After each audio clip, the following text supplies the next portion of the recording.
नमस्ते, हाय, hello Sunday. सुट्टी म्हटलं की काहीतरी चटरपटर पाहिजे असतं.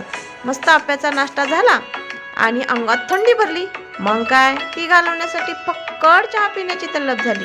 थंडी व पावसाळ्यात बचाव करणारा चहाचा मसाला नव्हता.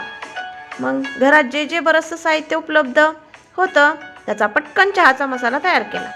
दालचिनी, सुंठ यांची तर पावडरसुद्धा रेडी होती. विलायची, सुंठ, दालचिनी, लवंग, मिरे सर्वांची पावडर करून घेतली आणि त्याच्यासोबतच ज्येष्ठ मध, बडीशोप, गवती चहा, ग्रीन टी पावडर, प्रत्येक जिन्नस 5 ग्रॅम या प्रमाणात. जर उपलब्ध असतील तर टाकू शकतो. तुळशीची पानं मिठाच्या पाण्याने धुवून सावलीत सुकवून घेतली व ती मी अख्खीच त्यात घातली. वरील साहित्यामध्ये काही गोष्टी गुणधर्माने तिखट असतात. आपापल्या चवीनुसार आपण तिच्यात टाकू शकतो. असा थंडीचा थंडगार वातावरणातील मस्त असा छान लालसर सोनेरी मसालेदार फक्कड चहा प्यायला तुम्ही नक्कीच माझ्या अन्नपूर्णा या चॅनलवर जरूर या.